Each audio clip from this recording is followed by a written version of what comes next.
OK, well, Russia and Ukraine are inching closer to agreeing on a peace deal. Finally, some potential good news out of Ukraine. Newshub Europe correspondent Lisette Raymer is there in Odessa, which is on the southern coast. You've got the latest, Lisette. What's it been like there just in the last 12 to 24 hours? I know you've been in and out of the bunker with those sirens going off.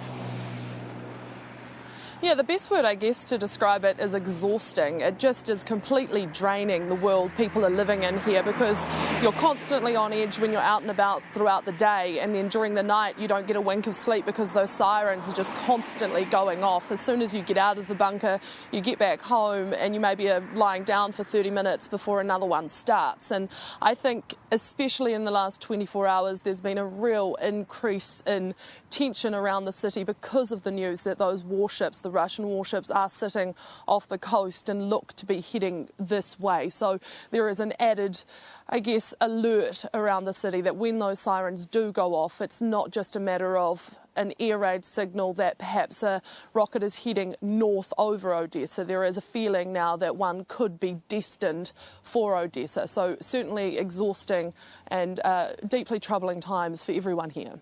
Yeah, absolutely. We saw in your story last night on the 6 o'clock news, all the preparations that are going underway. But is there really anything that people on the ground can do to repel the Russians? I mean, they're such a powerful force. Can they do anything to actually stop the city being overrun? What's interesting about that, and what makes it really difficult to answer, is that Ukrainians are very adamant that this coast is incredibly well defended, and it makes sense that it would be, because it is a hugely strategically important area. So it makes sense that a lot of the efforts would have been put in a while ago to making sure that it is well defended. But when you ask them how it is defended, they can't tell you, because obviously you're not going to give away where all your positions are. Interestingly, that arrival of those warships on the coast, and there were some shellings not far from here, the Ukrainians have taken that as an attempt by Russia to egg out some of those defences and try and get Ukraine to show what they do have here on the coastline before they actually launch their full attack on Odessa. So I think people feel like this city, of all the cities, has the most defence in place. But as I say, no one tells us what it is or where it is, because that's all such critical information that they can't afford getting back to Russia. Yeah, of course. After, a couple of weeks of failed peace talks, it seems like this morning there's some potentially good news with a tentative peace plan put in place. What more can you tell us about it? I guess that, again, is just one of those cases of one step forward, two steps back. We got this news this afternoon that there was this peace proposal being drafted up. It sounded quite positive. Ukraine's side, for their part, was saying that Russia was being more realistic. The Kremlin was saying they were making, positive moves towards peace. But then in the last hour and a bit, we've already seen Ukraine come out and just caution everybody that it's not quite what it seems.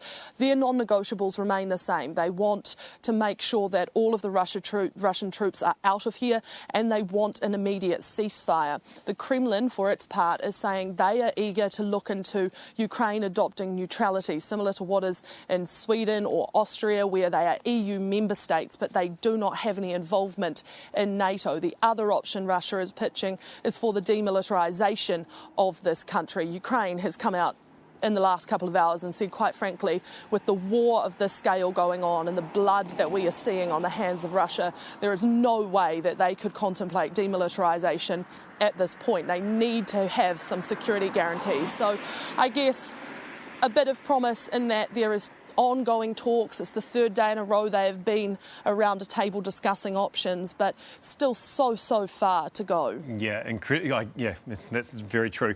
And while all of that is happening, while all the talking is going on and nothing is actually, coming to a head there's more and more attacks on civilians. I think 10 people were killed lining up, queuing for bread. Is that right?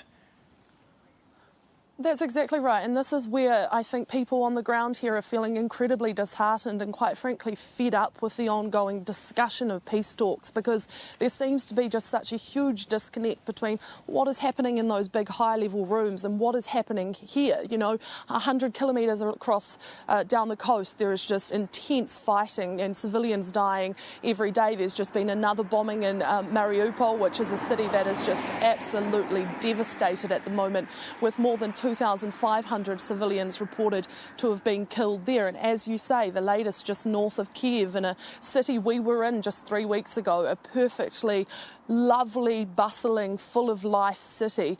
Today there was a shelling that killed 10 civilians who were lining up for bread. So there is just this immense sense of loss and tragedy on the grounds here.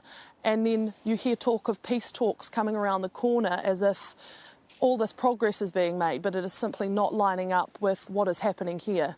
Yeah, thank you so much, Lisette Raymer, and your cameraman Dan. You're doing an incredible job over there. Make sure you stay safe, and lovely to speak to you this morning. That is Lisette Raymer, our Europe correspondent. Yeah, very proud of our colleagues bringing us those stories from Ukraine.